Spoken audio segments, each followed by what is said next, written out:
L'année 2024 a marqué un tournant décisif dans les relations entre la France et l'Afrique, où la France a subi d'importantes pertes géopolitiques. Le retrait progressif de ses troupes, notamment en Côte d'Ivoire, au Sénégal et au Tchad, a illustré ce changement. Des décisions politiques telles que le retrait des pays du Sahel, de la CEDEAO et l'évolution de la coopération en matière de défense ont mis en évidence la fin d'une ère pour la France sur le continent. Les événements ont révélé un affaiblissement de l'influence française, un moment charnière dans l'histoire des deux régions. Salut, c'est Brian, j'espère que vous allez bien. Bienvenue sur Regard sur l'actu, votre chaîne YouTube qui donne du sens à l'actualité. N'oubliez pas de laisser un j'aime, de vous abonner et de partager si vous avez aimé la vidéo. Cela aide énormément pour le référencement de la chaîne. L'année écoulée a été marquée par des changements géopolitiques majeurs pour le continent africain. Et je me souviens distinctement des événements qui ont façonné ce cycle de 2024. Les derniers jours des troupes françaises à Abidjan étaient chargés d'émotions. En janvier, j'ai vu le camp militaire de Port-Bouët passer sous contrôle ivoirien, une étape logique dans le réaménagement du dispositif militaire français en Afrique. Ce camp, qui abritait le 43e bataillon d'infanterie de marine, ou BIMA, a été rétrocédé aux forces armées ivoiriennes en ce début de 2025. Près de 1000 soldats étaient encore déployés dans ce camp, engagés dans la lutte contre les djihadistes du Sahel. La Côte d'Ivoire, malgré ces changements, demeure un allié crucial pour la France dans la région. Par ailleurs, j'ai suivi avec attention la déclaration du président sénégalais qui a fixé à 2025 le retrait des soldats français stationnés dans son pays. Il avait promis une nouvelle doctrine de coopération en matière de défense et de sécurité, marquant la fin de toutes les présences militaires étrangères au Sénégal. La France, pour sa part, a entrepris de reconfigurer sa présence militaire sur le continent. Un processus inévitable après avoir été chassé du Mali, du Burkina Faso et du Niger par des régimes hostiles.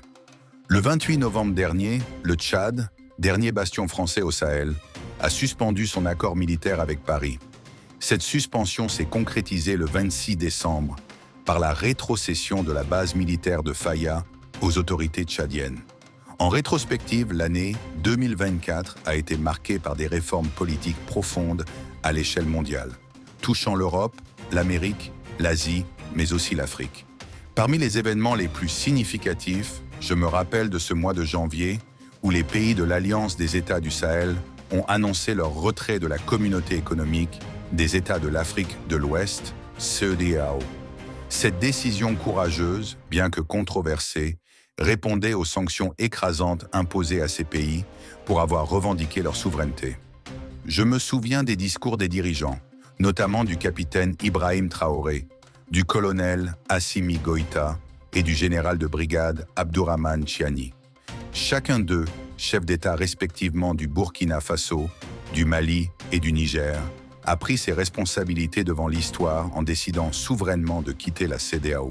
En février, une crise politique éclatait au Sénégal. L'ancien président Macky Sall avait provoqué la controverse en reportant l'élection présidentielle prévue 3 semaines plus tard. Ce report, perçu comme une tentative de prolongation de son mandat, fut vivement critiqué. Sous la pression nationale et internationale, Sall fut contraint de rétablir la date de l'élection au 24 mars. Ce jour-là, les Sénégalais élirent Bassirou Diomaye Faye, allié d'Ousmane Sonko, lors d'un scrutin marqué par une victoire incontestée. Je garde en mémoire son serment, prononcé devant Dieu et la nation sénégalaise, alors qu'il s'engageait à remplir fidèlement les devoirs de sa charge. Que pensez-vous de la nouvelle stratégie de la France? Pensez-vous qu'elle puisse encore jouer un rôle important sur la scène internationale, compte tenu des enjeux actuels? N'hésitez pas à partager votre avis en commentaire. Abonnez-vous si ce n'est pas encore fait et prenez soin de vous ainsi que de vos proches. Bonne fin de journée et à très bientôt sur Regard sur l'actu, votre chaîne YouTube qui donne du sens à l'actualité.